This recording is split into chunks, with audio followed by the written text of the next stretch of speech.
नमस्कार, मैं हूं रवि प्रकाश और यह कार्यक्रम है स्वस्थ भारत।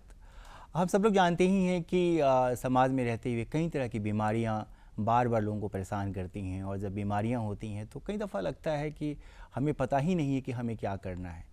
और वैसे में जब अगर आपको कैंसर जैसी बीमारी हो जाए, जिसे आम तौर पर लोग मानते हैं कि असाध्य है, हालांकि उसका इलाज हो जाता है, तो लगता है कि एक मतलब काला सच आ गया आपके सामने, अंधेरा है और ये कैंसर से कैसे निपटें। तो आज के कार्यक्रम में बात करना चाहते हैं कैंसर पर, क्यों होता है, कैसे इसका इलाज होता है, क्या सावधानियां बरतनी चाहिए, कैसे कॉन्फिडेंस लेवल आपका बढ़ता है, कैसे सर्जरी होती है और तमाम सारी बातों पर। और इस पर बात करने के लिए खास मेहमान को अपने स्टूडियो में बुलाया है। हम स्वागत करते हैं डॉक्टर मदन प्रसाद गुप्ता साहब का, जो यहाँ के मेडिकल सुपर स्पेशलिटी हॉस्पिटल में ऑन्को सर्जन हैं, जाने माने डॉक्टर हैं शहर के। टाटा मेमोरियल हॉस्पिटल मुंबई से इनका नाता रहा है। सर, आपका स्वागत हमारे इस कार्यक्रम में। और इत्तेफाकी है कि मैं भी एक कैंसर का मरीज हूँ तो मैं ज़्यादा रिलेट कर पाता हूँ चीज़ों को। आम क्योंकि आप एक सर्जन हैं नामी और आपकी विशेषज्ञता जो है वो हेड नेक में है। तो जनरली जब कैंसर होता है और लोगों को लगता है कि ठीक है सर्जरी करा लेंगे, तो क्या सर्जरी से कैंसर ख़त्म हो जाता है? क्या है फैक्ट? हाँ, देखिए पहले जैसे ही सर्जरी का नाम आता है तो बहुत सारी मिथ भी हैं। लोग पेशेंट पूछते हैं कि सर सर्जरी कराने से क्या कैंसर बढ़ जाएगा, कैंसर पूरे शरीर में फैल जाएगा। लेकिन अगर मैं जनरली अगर हेड नेक कैंसर में जो मोस्ट कॉमन कैंसर है वो माउथ कैंसर है, मुंह की कैंसर है।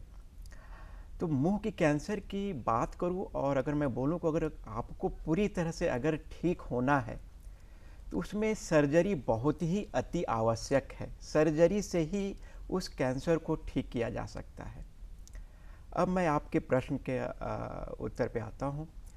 जो ठीक होने की जो संभावना होती है मुंह के कैंसर में, अगर मैं बोलूँ स्टेज 1 स्टेज 2, अगर स्टेज 1 स्टेज 2 में अगर आपका कैंसर का ट्रीटमेंट हो जाता है तो आप समझिए कि आप ऑलमोस्ट ठीक हो गए, पूर्णतः ठीक हो गए, कैंसर को आपने मात दे दिया।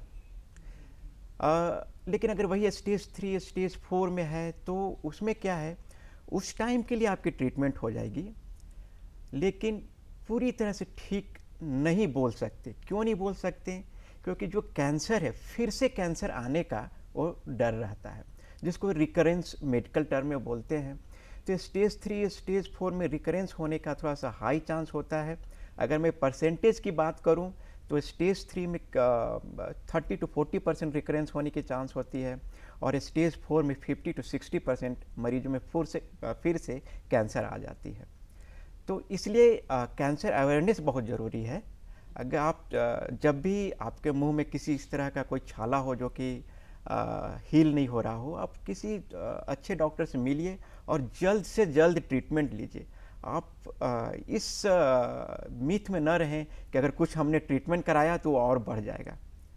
तो यही है कि अगर आप जितना जल्दी आप ट्रीटमेंट कराइएगा, जितना जल्दी आपका ट्रीटमेंट का स्टेज अर्ली डायग्नोसिस होगी, आपका जो ठीक होने की संभावना होगी बहुत ज़्यादा होगी। अच्छा, कई बार जैसे मुझे लंग कैंसर है तो मुझे डॉक्टर्स ने बताया कि अगर कोई आदमी इतने सिगरेट पीता है इतने साल तक तो उसमें ये चांसेस होते हैं। हालांकि मैं नॉन स्मोकर था, मुझे हुआ।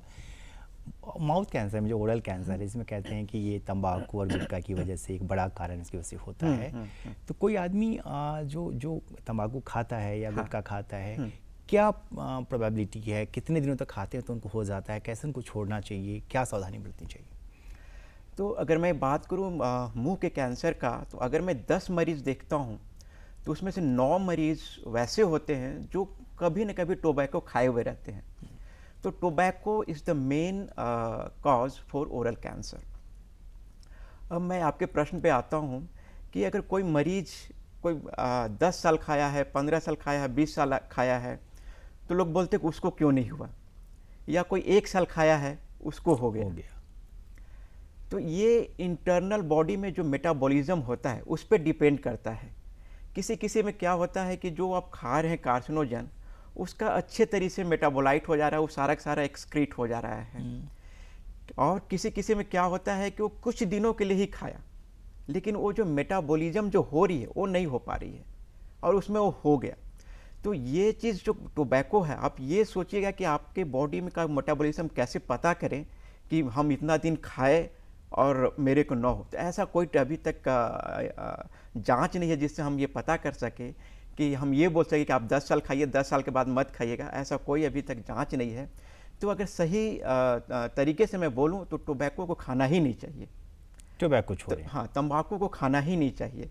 तंबाकू अगर मैं बोलूँ तो बहुत ही ख़राब चीज़ है। सिर्फ इससे कैंसर नहीं होता, बहुत अदर चीज़ें भी इससे होती है।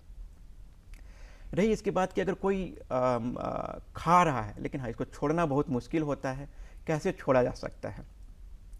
तो तंबाकू में एक पदार्थ होता है जिसको कि निकोटिन बोलता है।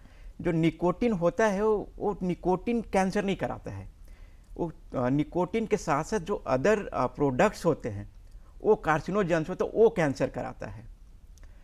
तो लत जो लगता है वो निकोटिन के कारण लगता है और उस निकोटिन को हम रिप्लेस कर सकते हैं। आज मार्केट में बहुत सारे गम के रूप में, टैबलेट के रूप में, इन्हेलर के रूप में, इंजेक्शन के रूप में बहुत सारी चीज़ें उपलब्ध हैं। हम उसका प्रयोग करके उस जो आपको लत लग गया उसको हम छोड़ सकते हैं। टाइम लगता है लेकिन हाँ, छूट जाता है। दूसरी बात कि गवर्नमेंट ने एक प्रोग्राम चलाया है, नेशनल टोबैको कंट्रोल प्रोग्राम। ये बहुत ही अच्छा प्रोग्राम है, आप उससे जुड़ सकते हैं और एक बार उसमें अगर आप जुड़ गए तो उससे अभी तक का जो रिस्पांस मिला है, ऐसे जुड़ते बहुत कम लोग हैं। अगर मैं परसेंटेज की बात करूं तो अगर 100 मरीज खाते हैं तो उसमें से 20 मरीज ही जुड़ते हैं, लेकिन जो 20 मरीज जुड़ते हैं वो ऑलमोस्ट 19 मरीज छोड़ देते हैं। तो बहुत ही इफ़ेक्टिव प्रोग्राम है ये। अच्छा, जनरली क्या होता है कि जैसे गांव में है तो लोगों को वो खैनी कहते हैं इस इलाके में, खैनी खाने की आदत, फिर गुटखा और फिर कसैली, कई लोग कहते नहीं हम तो पान खाते हैं मीठा। तो मुझे ये समझना है कि क्या जो मतलब जो तंबाकू है, जो ये लोग बाइफरकेट करते हैं कि ये मीठा वाला मसाला है तो ये हार्म नहीं करेगा, ये तो जर्दा है तो हार्म करेगा, इसका क्या फैक्ट है? देखिए, जो भी पान है, जितने भी पान में जो मसाले मिलाए जाते हैं उसमें सब में कार्सिनोजन होते हैं और ये प्रूव हो चुका है। This is प्रूवेड। सुपारी में भी? सुपारी में भी। तो ऐसा नहीं है कि अगर आप मीठा पान खा रहे हैं तो आपको कैंसर नहीं हो सकता। तो इस मिथ में नहीं रहना चाहिए कि आप मीठा पान खा रहे हैं कैंसर नहीं होगा। जितने भी पान, गुटखा, जो भी सुपारी, सब में कार्सिनोजेंस हैं।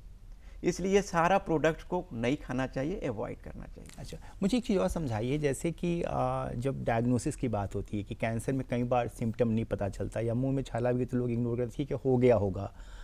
तो डायग्नोसिस सही वक्त पर हो जाए, सही तरीके से हो जाए, इसके लिए पेशेंट को क्या करना पड़ेगा?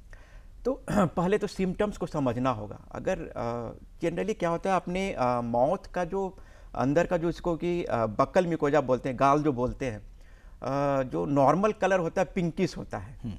लेकिन अगर उसमें किसी कलर का चेंजेस आपको अगर फील हो रहा है, जैसे कि उजलापन हो गया या रेडनेस हो गया या उसमें घाव टाइप का हो गया है और या बहुत जलन हो रहा है, कुछ भी स्पाइसी चीज़ खाने से बहुत ज़्यादा जलन हो रहा है, तो ये सारी सिम्टम्स हैं। और या फिर आपके जो घाव है 2 सप्ताह से हील नहीं हो रहा हो, ये सारे सिम्टम्स हैं, तो आपको थोड़ा सतर्क हो जाना चाहिए और फिर किसी कैंसर स्पेशलिस्ट से जाकर मिलना चाहिए। लेकिन आप पूछ सकते हैं कि हर गांव में तो ये उपलब्ध नहीं है जी। तो उसके लिए क्या है कि किसी भी जो आशा वर्कर होती है ना, ये मैं बार बार बोलता हूँ, बहुत जगह मैंने जाकर बोला भी है कि जो आशा वर्कर हैं उनको सिर्फ 6 वीक का ट्रेनिंग देकर उनको ये चीज़ का ट्रेनिंग दिया जा सकता है और वो आसानी से पकड़ सकती हैं कि ये कैंसर है कि नहीं है। अच्छा, ओनली 6 वीक। एक केरला में ये एक इस पे RCT हुआ है, रेंडमाइज कंट्रोल प्रोग्राम हुआ है। उन लोगों ने 6 वीक का सिर्फ ट्रेनिंग दिया और जो उन्होंने जो उनको भेजा गया फील्ड में और जब वो उसको फिर एक डॉक्टर ने जो किया, दोनों को जब मैच किया गया तो 94% उसकी इफिकेसी थी। क्या बात है। तो ये चीज़ हम अप्लाई कर सकते हैं अपने झारखंड में भी कि जो भी आशा वर्कर हैं उनको हम 6 वीक का ट्रेनिंग दे दें। जो गांव के लोग हैं वो आशा वर्कर के पास जाके दिखा सकते हैं। अगर उनको अभी तो टेलीमेडिसिन का भी ज़माना हो गया है, वो टेलीमेडिसिन से भी व्हाट्सअप वीडियो कॉल करके किसी डॉक्टर से कांटेक्ट कर सकते हैं, दिखा सकते हैं कैसा कलर है, क्या हो सकता है। तो इससे अर्ली डायग्नोसिस तो हो सकती है, लेकिन हाँ, थोड़ा सा जागरूक होना पड़ेगा। अच्छा, एक चीज़ और समझाइए कि जैसे जब होता है कि डायग्नोसिस हो रहा है आपका, तो आपको बायोप्सी करानी है, आपको कई तरह के स्कैन कराने हैं, और फिर मरीज़ को लगता है कि क्या क्या हो रहा है अचानक से, क्योंकि होता है सब कुछ। तो बायोप्सी कराना मुंह का या किसी भी अंग का जहाँ जहाँ कैंसर हो गया है, वो कितना आसान या डिफ़िकल्ट है? डायग्नोसिस का प्रोसेस कितना कष्टदायक है, कितना आसान है मरीज के लिए? लोग बहुत ही कैंसर नाम से ही, जैसा आपने बोला, डर जाते हैं। तो प्रॉब्लम वहीं पर होती है कि वो डर जाते हैं। सबसे बड़ी बात होती है एक्सेप्टेंस। मैं आपको बोलूँगा अभी कि आपका जो एक्सेप्टेंस लेवल है बहुत ही हाई है। तो अगर कैंसर हो गया तो आप समझिए कि एक रोग है ये, बस, और कुछ नहीं। जैसे अदर रोग होता है उसी तरह से ये भी सोचा जैसे रोग है, और आज के दिन में इसके सारे ट्रीटमेंट अवेलेबल हैं, तो फिर क्यों डरना। जी। जहाँ तक डायग्नोसिस की बात है, डायग्नोसिस बहुत इजी है।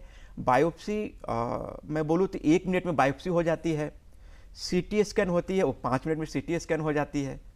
तो आप एक दिन में आएंगे, एक दिन में आपका पूरा डायग्नोसिस होकर और आपका सब कुछ प्लान बन जाएगा। तो डायग्नोसिस कोई डिफ़िकल्ट टास्क नहीं है, बहुत ही इजी है और बहुत सरल तरीके से किया जा सकता है। एक सवाल और मरीज़ पूछते हैं, मेरे मन में ये सवाल था कि ठीक है, मेरा डायग्नोस तो हो गया कि मुझे ये कैंसर है, ठीक है, फर्स्ट स्टेज का हो या मेरी तरह लास्ट स्टेज, 4th स्टेज का हो, तो कई बार मरीज सोचता है कि नहीं 2 दिन लेट हो जाएगा तो शायद हम मर जाएंगे, क्या मेरा ऑपरेशन नहीं हो पाएगा। जब बड़े अस्पतालों में जाते हैं वहाँ पर उनको वेटिंग लिस्ट का टाइम मिलता है, तो इसमें क्या फैक्ट है? कितना खतरनाक होता है इंतज़ार करना, या जल्दी ऑपरेशन कराना चाहिए, क्या करना चाहिए? तो अगर स्टेज 1 की बात करूँ तो उसमें आप 2-3 सप्ताह रुक सकते हैं, ऐसा कोई हड़बड़ी नहीं है। कैंसर है कि वो बहुत तेज़ी से फास्ट ग्रो करता है, लेकिन इतना भी तेज़ी से फास्ट ग्रो नहीं करता है कि नहीं आज का आज ही करा लेना है, कल का कल ही करा लेना है। आप वेट कर सकते हैं 1 सप्ताह, 10 दिन, लेकिन हाँ, इग्नोर नहीं करना है। इग्नोर नहीं हाँ, करना है। लेकिन हाँ, अगर स्टेज 3 स्टेज 4 है तो उस कैंसर ऑलरेडी वो बहुत ही ऊपर स्टेज में चला गया है, तो उसमें अपने को डिले नहीं करना चाहिए। उसमें जितना जल्दी हो सकता है उसमें ट्रीटमेंट ले लेना चाहिए। अच्छा, एक और कि थेरेपी, जैसे अलग अलग कैंसर में अलग अलग थेरेपीज़ है, और हम लोग जो थोड़ा बहुत जान समझ सके हैं मरीज़ बन के कि हर मरीज़ का अलग प्रोटोकॉल प्रोटोकॉल होते हैं। तो कौन कौन सी थेरेपीज़ हैं जो इस्तेमाल की जाती हैं ओरल कैंसर में और हेड एंड नेक कैंसर्स में, और कैसे ठीक होता है ये सब कुछ? तो ओरल कैंसर में अगर स्टेज 1 स्टेज 2 है तो सर्जरी सिर्फ करना होगा, उसके अलावा और कुछ करने की ज़रूरत नहीं है। Only surgery is the sufficient. कोई कीमो वगैरह नहीं? कोई रेडियोथेरेपी, कोई कीमोथेरेपी नहीं। लेकिन हाँ, अगर स्टेज 3 स्टेज 4 है तो उसमें रेडियोथेरेपी देना पड़ता है, प्लस कभी कभी कीमोथेरेपी भी देना पड़ता है। तो कीमोथेरेपी का क्या है, एक तो कीमोथेरेपी होता है जो कि सर्जरी करने से पहले देते हैं, तो ये स्टेज 4 में दिया जाता है। कोई कैंसर ऐसा हो गया जिसको कि अभी हम एक कैंसर की सर्जरी के बारे में बताना चाहूँगा कि जो कैंसर होता है वो सिर्फ कैंसर को नहीं निकालना होता है। कैंसर के चारों तरफ जो नॉर्मल टिश्यू होते हैं करीब 1 सेंटीमीटर, वो भी निकालना होता है जी। ताकि कुछ अगर माइक्रोस्कोपिक कुछ अगर बाई चांस स्प्रेड भी हुआ है तो पूरा का पूरा निकल जाए। तो स्टेज 4 में कभी कभी क्या होता है कि 1 सेंटीमीटर का मार्जिन मिलना कभी कभी डाउटफुल हो जाता है, तो उस केस में कीमोथेरेपी देकर उसको थोड़ा सा कम किया जाता है। तो एक तो ये कीमोथेरेपी हो गया जिसको कि NACT बोला जाता है। दूसरा होता है कि अगर हमने सर्जरी किया और उसमें बैड प्रोग्नोस्टिक फीचर्स आ गए, जैसे कि हमने जो ऑपरेशन किया 1 सेंटीमीटर मार्जिन लिया लेकिन फिर भी वो पॉजिटिव आ गया, मतलब वहाँ तक स्प्रेड कर रहा है, 1 सेंटीमीटर तक भी स्प्रेड कर रहा है, तो उसमें कीमोथेरेपी देना है। या फिर नोड में, बड़े बड़े नोड्स में वो उसको रप्चर करके, जिसको कि एक्स्ट्रा कैप्सुलर एक्सटेंशन बोलते हैं, उसमें चला गया तो उसमें भी कीमोथेरेपी ऐड करना होता है। तो ये 2 इंडिकेशन है कीमोथेरेपी। और रेडियो के लिए क्या करते हैं, कब करते हैं? रेडियोथेरेपी स्टेज 3 स्टेज 4 में देना है। ये थोड़ी लंबी प्रक्रिया होती है, 30 से 35 दिनों की होती है, और थोड़ी सी उसमें जो बहुत पेशेंट थोड़े से परेशान भी होते हैं। जैसे कि रेडियोथेरेपी जो देते हैं वो सिर्फ एक जगह नहीं देते हैं, वो बहुत जगह सारे नॉर्मल टिश्यू में भी जाता है, तो उससे थोड़ी सी म्यूकोसाइटिस वगैरह हो जाता है, तो खाने पीने में थोड़ा सा दिक्कत आती है। लेकिन हाँ, वो सिर्फ रेडियोथेरेपी के दरमियान ही होगा। रेडियोथेरेपी ख़त्म हुआ 15 दिन के बाद सब कुछ ठीक हो जाता है। अच्छा, एक होता है एज फैक्टर कि कई बार हम लोग पढ़ते हैं और डॉक्टर्स भी बताते हैं, आप लोग बताते हैं कि एक ये एवरेज एज है जिसके बाद से कैंसर होता है। हालांकि अब बच्चों को भी कैंसर, मैं जब जाता हूँ इलाज कराता हूँ बच्चों को देखता हूँ कैंसर का इलाज कराते हुए। कैंसर ठीक होने की प्रोबेबिलिटी कितनी रहती है अंडर एज लोगों में, जो यंग एजर्स हैं 40 साल तक के, और उसके बाद के जो लोग होते हैं उनमें कितना ठीक रहता है? जो यंग होते हैं उनमें कैंसर होने की संभावना बहुत अच्छी होती है। कारण ये है कि उनका जो मेटाबॉलिज्म है, जो हार्मोनल जो है, जो ट्रीटमेंट सहने की जो शक्ति होती है वो बहुत अच्छी होती है। इसके अगर मैं अनुरूप ओल्ड एज में बोलूं तो थोड़ी सी कम हो जाती है, क्योंकि ओल्ड एज में क्या होती है, उनका जो पावर जो होता है बहुत कम होता है। वो रेडियोथेरेपी भी बहुत ही सह नहीं पाते हैं, पूरा डोज नहीं ले पाते हैं, लेते भी हैं तो बहुत गैप करके लेते हैं। न्यूट्रिशनल प्रॉब्लम हो जाता है, बहुत सारी प्रॉब्लम हो जाती है। तो हाँ, ओल्ड एज में थोड़ी सी जो प्रोग्नोसिस होती है थोड़ी सी ख़राब हो जाती है। लेकिन हाँ, यंग एज में प्रोग्नोसिस अच्छी होती है, बहुत अच्छी होती है। मैं एग्जांपल देना चाहूँगा, एक रामगढ़ के हैं जिनका कि टंग का कैंसर था, हार्डली होंगे 22 साल 25 साल के, 2 साल पहले ऑपरेट किया हूँ मैं उनको, और अभी बहुत अच्छे हैं, कोई प्रॉब्लम नहीं है। तो उनके पीछे एक यही कारण है कि यंग एज होते हैं, सारा ट्रीटमेंट जो भी था, हालांकि स्टेज 4 में डायग्नोसिस हुआ था उनका, फिर भी ठीक है, फिर भी ठीक है, क्योंकि उन्होंने पूरा कीमोथेरेपी रेडियोथेरेपी पूरे तरीके से जिसे लेना चाहिए, जो प्रोटोकॉल से लेना चाहिए, जितना लेना चाहिए सब लिया, अच्छे से लिया। तो अच्छा, मैं ये कह रहा था कि जैसे जब आती है बात कीमोथेरेपी की, तो कहीं बड़े टैबू है कि कीमोथेरेपी में तो बाल चल जाएंगे हो जाएंगे। हालांकि मेरा नहीं गया, मैं कई दफ़ा कहता हूँ कार्यक्रमों में इसको, जो ओरल कैंसर होता है, और ये भी लोग कहते हैं कि दवाइयों पर भी फ़र्क पड़ता है। Yes, अगर मैंने कुछ हाँ, कार्बोप्लाटिन हाँ, लिया तो शायद होगा, किसी में नहीं होगा। ओरल कैंसर में क्या स्थिति हाँ, है? ओरल कैंसर का जो कीमो चलते हैं उसमें बाल जाते हैं, लेकिन जैसे ही कीमो ख़त्म होगा उसके 1 महीने बाद फिर से बाल आ जाएगा। पोस्ट सर्जरी क्या करना चाहिए मरीजों को, क्या सावधानी बरतनी चाहिए? पोस्ट सर्जरी बहुत सारी बातें हैं, जैसे कि रिहैबिलिटेशन एक होता है। आपके सर्जरी करने के बाद बहुत सारे पार्ट्स जो निकाले गए, तो अब जो पार्ट्स नहीं है जिनका कि जो फंक्शन है, जैसे कि ओरल कैविटी का बहुत अच्छा जो it's important role in swallowing, speech है ना, तो उसके लिए क्या करना, पोस्ट सर्जरी कुछ एक्सरसाइज होते हैं। वो जो डॉक्टर आपको जो एक्सरसाइज बता रहे हैं वो एक्सरसाइज करना होता है। कुछ प्रोसेसिस आते हैं, वो प्रोसेसिस लगाना है ताकि आपको खाने में, बोलने में कोई ज़्यादा दिक्कत ना हो, आपकी क्वालिटी ऑफ लाइफ अच्छी रहे। दूसरी बात, अब सर्जरी करने के बाद फॉलो अप बहुत ज़रूरी है। तो हर जो ओरल कैंसर में क्या होता है कि 2 साल तक फिर से होने का हाई रिस्क होता है। अगर 2 साल तक नहीं हुआ तो आप समझिए कि फिर होने की जो संभावना बहुत घट जाती है। तो हर 2 साल तक 3-3 महीने में डॉक्टर से मिलना चाहिए। सर्जरी के बाद हर 3 महीने में मिलना और जो डॉक्टर एडवाइस करें, स्कैन या जो कुछ भी करने का वो कराएं। है। अच्छा, जो लॉन्ग टर्म चलता है, जैसे 4th स्टेज में या 3rd स्टेज में, जो मेरी तरह के मरीज है जिनका कि ऑपरेशन नहीं हो पा रहा है, तो उनको फिर कैसे ट्रीट करते हैं, उनकी क्वालिटी ऑफ लाइफ कैसी रहती है, लाइफ एक्सपीरियंसी क्या रहती है उनकी? अगर स्टेज 4 कैंसर है, लेकिन अगर ओरल कैंसर की बात करूँ तो अगर स्टेज 4 भी है तो मोस्ट ऑफ द टाइम में, अगर मैं बोलूँ कि 80 to 90% केस में ऑपरेट हो ही जाता है। हो जाता है जी।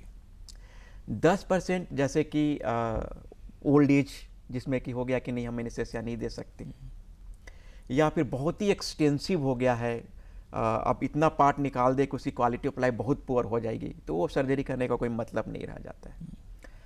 तो उन केसों में हम पैलिएटिव कीमोथेरेपी देते हैं। उनको अगर इंजेक्शन सह सकते हैं तो इंजेक्शन देते हैं, नहीं तो टैबलेट देते हैं।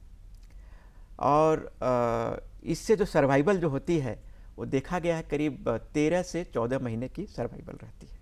4th स्टेज में भी अगर 4th स्टेज में भी अगर ये ट्रीटमेंट लिया तो। अच्छा, कुछ सवाल ऐसे होते हैं कि कई बार हम लोग, जैसे मुझे लंग कैंसर का थोड़ा बहुत ज्ञान है कि मुझे वो है, कई चीज़ें नहीं पता होती, जैसे मुझे ओरल कैंसर का बहुत ज़्यादा ज्ञान नहीं है। कुछ वैसी चीज़ें हैं जो आपको लगता है कि नहीं ये तो बताना ही चाहिए, जो लोग इस कार्यक्रम को देख रहे हैं, जो FAQs हम लोग कहते हैं, वैसा कुछ मैंने सवाल अगर नहीं पूछा और आपको लगता है कि नहीं बताना ज़रूरी है तो प्लीज़ बताइए। जैसा कि मैंने बोला, अवेयरनेस बहुत ज़रूरी है, बहुत ही ज़रूरी है। अगर थोड़ा सा भी आपको लगे कि मुंह में छाला है जो कैंसर हो सकता है, आप उसमें कुछ कोताही मत कीजिए, तुरंत के तुरंत उसको डायग्नोसिस कर लीजिए। अगर अर्ली डायग्नोसिस हो गया तो आप समझिए कि 100% क्योर हो जाएंगे, है ना। दूसरी बात होती है कि अगर टोबैको प्रोडक्ट आप ले रहे हैं तो प्लीज़ उसको आप छोड़ दीजिए, बहुत ही नुकसानदेह है। तीसरी बात कि अगर कैंसर हो भी गया है तो डरने की ज़रूरत नहीं है, सारी ट्रीटमेंट अवेलेबल है। और ख़ासकर जो गरीब मरीज होते हैं वो इकोनॉमी को लेकर थोड़ा सा डरते हैं, लेकिन गवर्नमेंट ने इतनी अच्छी व्यवस्था अभी कर दी है, आयुष्मान है, झारखंड में तो अपना सीएम फंड भी है जी, 10 लाख रुपए तक का। तो ऐसा नहीं है कि अगर आपके पास पैसा नहीं है तो आपकी ट्रीटमेंट नहीं हो सकती, आपकी ट्रीटमेंट हो जाएगी और अच्छी ट्रीटमेंट होगी। ऐसा नहीं है कि आप सरकारी योजना से करवा रहे हैं तो आपका ख़राब ट्रीटमेंट होगा, तो ट्रीटमेंट अच्छी हो जाएगी, सिर्फ आपको आगे आना है, ठीक है। एंड लास्ट की फॉलोअप बहुत ज़रूरी है। मरीज़ क्या होते हैं, ऑपरेशन कराया, कीमोथेरेपी किया, रेडियोथेरेपी लिया, फिर भूल जाते हैं, जब दिक्कत होती है तब आते हैं। तो ये नौबत नहीं आनी चाहिए। हर 3-3 महीने में आप जिनसे आप दिखवा रहे हैं उनसे आप मिल लिया कीजिए। क्या बात होता है सर इस ओरल कैंसर का? ऐसे लोग कहते हैं कि लंग में तो यहाँ से वहाँ जाएगा, वहाँ से वहाँ जाएगा, इसमें मेटास्टेसिस होता है तो कहाँ जाता है? तो जो मुंह के जो कैंसर होते हैं वो पहले नेक नोड में जाते हैं, जो अपना गर्दन होता है उसमें जाता है, नोड में जाता है, जिसको नेक नोड बोला जाता है। यहाँ से फिर लंग में जाता है, लंग से फिर बोन में जाएगा, और बोन से फिर लीवर में जाता है। तो ये एक इसका पाथवे। अच्छा, एक और सवाल है जो छूट रहा था, वो कि ऐसे लोग कहते हैं कि नहीं ठीक है, हम तो शराब पीते हैं तो हमको होना होगा तो लीवर कैंसर होगा, ओरल कैंसर क्यों होगा, या हम तंबाकू खाते तो हमको फिर लीवर कैंसर क्यों होगा, मुझे तो ओरल कैंसर होगा। इस मिथ को प्लीज क्लियर करिए। आप क्या अगर शराब पी रहे हैं, वो तो जा तो रहा है ऐसे ही ना, मुंह से होते हुए जा रहा है, मुंह में गया, खाने की नली में गया, पेट में गया, ऐसे गया ना। तो जो शराब में जो कार्सिनोजन है वो तो वहाँ पर जाकर इफेक्ट कर ही रहा है। तो ऐसा नहीं है कि जो अल्कोहल ले रहे हैं उनको कैंसर नहीं हो सकता है। लेकिन हाँ, अभी तक की जो स्टडी हुई है उसमें देखा गया है कि जो शराब पीने में जो, और एक टोबैको जो खाते हैं, जो टोबैको से जो खाते हैं उनका जो परसेंटेज है जो कैंसर होने की जो संभावना है, और जो शराब से थोड़ा कम है। शराब पीने से कैंसर होने की जो संभावना होती है होगा भी तो लीवर का उनको नहीं, ऐसा नहीं है ऐसा कि नहीं लीवर का ही होगा। होने के लिए किसी चीज़ का कैंसर हो सकता है, खाने की नली का हो सकता है, पेट का हो सकता है, लीवर का हो सकता है। लीवर का तो इसलिए हो जाता है कि लीवर खराब हो जाता है उनका, लेकिन होने के लिए उनको किसी भी चीज़ का हो सकता है।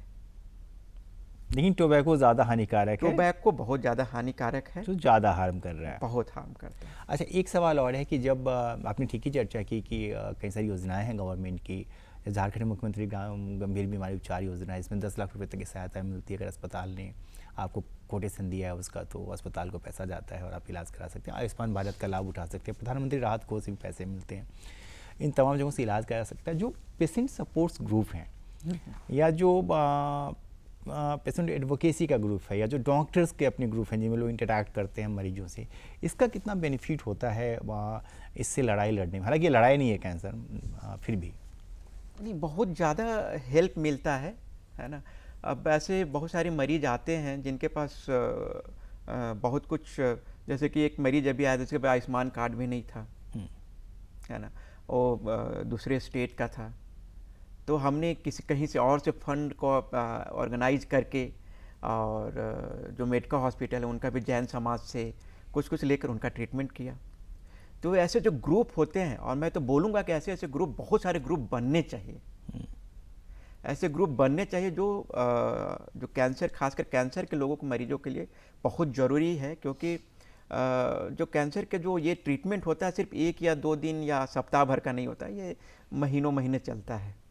तो उनको सपोर्ट की बहुत ज़रूरी होती है, और साथ में जो उनके साथ एक अटेंडेंट होता है, तो लोग उनके बारे में कोई नहीं सोचता है, वो भी आया है, उसको भी चाहिए, वो कुछ काम नहीं कर रहा है। तो वैसे बहुत सारी योजनाएं हैं जो हम लोग सोच रहे हैं अभी कि उनके लिए क्या किया जाए।